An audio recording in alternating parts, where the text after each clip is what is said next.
Today we're going to take a look at my favorite songs 2019. Let's check it.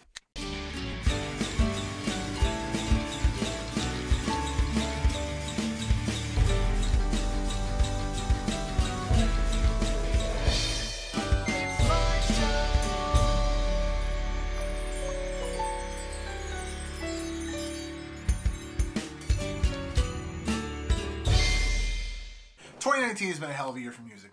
I recently just did my favorite albums of the year, and either that video is up now or will be up. Either way, it's going to be linked below.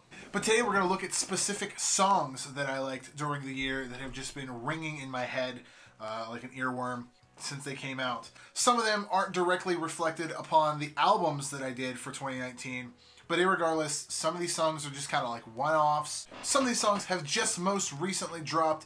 I'm still kind of wrapping my head around them, while others debuted as far back as February of 2019, which was almost a year ago, and I'm still listening to the songs. Some of them dropped over the summer, which is like they were the summertime song hit. Some of them actually made radio, but anyway, let's just get into this. I'm gonna stop the rambling. First up is Neck Deep's She's a God. This song dropped in the summer-ish.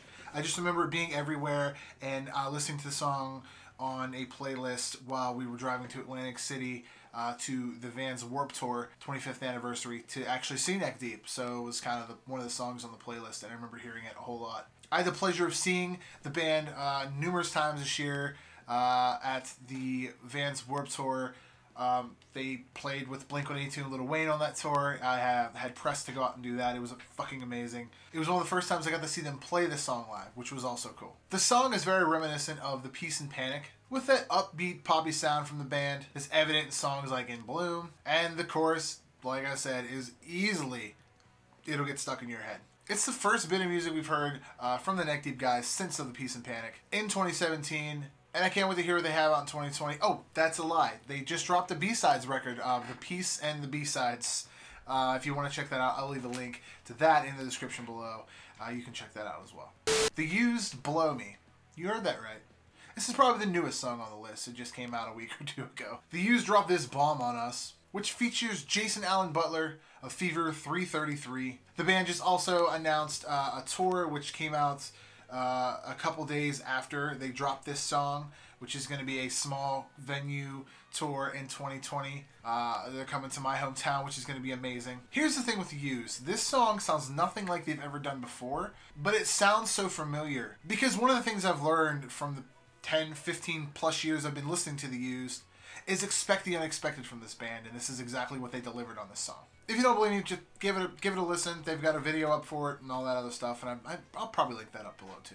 Green Day's Father of All. There's more to go after that, but I won't say it for the monetizational reasons. This song made me do a double take or a double listen on Green Day, because it doesn't sound like them. Green Day can only reinvent the wheel so many times, and I think they did it again with this new sound that they apparently are going for. Rather than that drone, nasally voice that we're used to from Billy Joe Armstrong, his voice has taken on a more high-pitched 70s pop-sounding tone that's more reminiscent of his side projects, The Network and The Long Shot or Fox Tub Burrow, blah blah blah. Regardless, it's still a jam, and I can't wait to see a full length from them in 2020. I think we're getting one of those from them in 2020. Who knows? We'll see.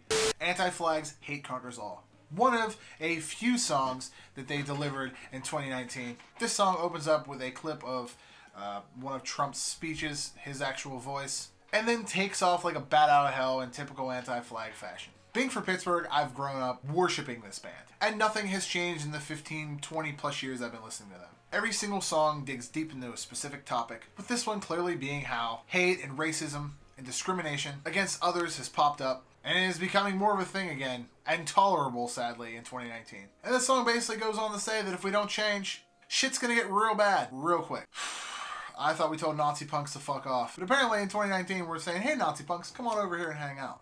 Patent Pending's punk rock songs. Though I was anxiously awaiting a new Patent Pending record in 2019, all we got was this single, and the single definitely made up for it. Riot Heart's Rebellion was the last album that we heard from Patent Pending, which came out back in 2015. But here's to 2020, I guess. Raise your glass. This 3-minute and 11-second pop-punk tune journeys the listener through the perspective of the touring punk rock musician, with lyrics about tour, live shows, writing songs, and life on the road. And the song really hits home for me. as I was a former live musician myself, and it should hit home for any musician who has ever lived or thought of living that life, while also making the song entirely relatable and enjoyable to the non-musician listener.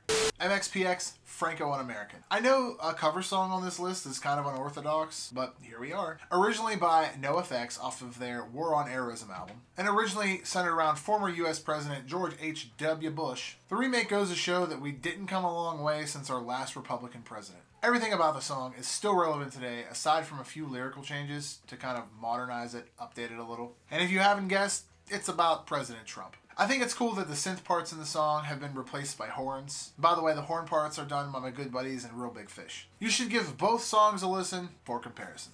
Angels and Airwaves, Kiss and Tell. One of the first tunes we heard from Angels and Airwaves this year in 2019, with the other being Rebel Girl earlier in the summer, and the first bit of songs that we've heard from the band under their new label home of Rise Records. Kiss and Tell, though, just did something for me. It felt more raw, while it still has those super synth moments, the spacey feel to it. Underneath all that, it's still an overall straightforward rock song. The chorus is super catchy and sing-alongy, which is kind of a contrast to Angels and Airwaves' most recent stuff. I feel like lately with Angels and Airwaves, I've been getting lost in the transient sound with all of Ava's latest records. But Kiss and Tell really takes me back to the I Empire and We Don't Need to Whisper days, where every single song was a giant sing-along. And it was super fun to sing along to live with like 600-700 other people. Simple Plan's Where I Belong. This is officially a Simple Plan song, but also features State Champs and We the Kings, which I believe was the perfect setup for the tour that all three bands did together, and posed as kind of their kickoff song. The tune is a perfect blend of all three bands, with the predominant lead, of course, coming from Simple Plan. All the while with influences from State Champs and We the Kings weaving and dodging in and out the song. It's the three generations of pop punk. You got the early 2000s, the mid 2000s of like 2009, 2010, and then you've got today, with Simple Plan being the early 2000s, We the Kings being the mid 2000s, and State Champs being the new pop punk that's arising today. And it's all blended into the tune oh so well. It's so well rounded that I don't think any fan of the genre can complain, at least too much anyway, there's always someone out there, about this song. I Think I'm Okay by Machine Gun Kelly. I know this is another unorthodox one, since this is kind of coming from the world of hip hop. The song took the radio by storm in the summer, and is definitely still a jam of mine. Featuring Yungblud and Travis Barker, Machine Gun Kelly takes more of a pop, rock, pop punk feel to this song. I mean, how he has Travis Barker in the song. So if we take a look back, Machine Gun has done everything from covering Blink-182 songs to going on record saying that without Anti-Flag, he wouldn't be doing what he's doing today. If he came out with a rock or punk album, I'd definitely listen to that. And I really hope that he does one day. That would be awesome. I'd actually just like to see him and Yungblud and Travis tour as a supergroup band thing. Last but not least is Grayscale in Violet. As I said in my favorite albums video, or will say if you haven't seen that yet, this song is easily my favorite song of 2019. Something about it resonates all too well with me. It's so damn catchy, and I think watching the band blow up the way they have since the first time I've seen them at the 2018 Vans Warped Tour definitely fuels me. I don't know about you, but I love discovering a band who's like up and coming and then just watch them explode and take off. The same thing happened when I saw Yungblud on that very same Warped Tour, and I feel the same thing is happening with Grayscale. Can't wait to see what these guys are going to do in 2020. Hey guys, we're at that part of the video where you should like and subscribe. And after the video is over, comment on some stuff. What did you like? What did you not like? What should I do next? Something like that. There's more to this channel than just the whole YouTube thing. I post daily blogs on thepoppunkdad.com, which features daily reviews and interviews from awesome bands from around the globe. Head on over to the Pop Punk Dad merch shop where you can find cool things like that right there. It helps the channel out and it lets me know that you love me. I have a weekly podcast called the Pop Punk Dadcast, which is on Spotify, SoundCloud, and iTunes. Please subscribe. And hey, while you're at it, after this video, cruise on around and check out other content that tickles your fancy. Interviews with awesome bands, vlogs, cover songs, and more. You can check out all my socials, my IG, my FB, my Snapchat, and my Twitter at the Pop Punk Dad. And above all else, guys, stay pop punk. Later.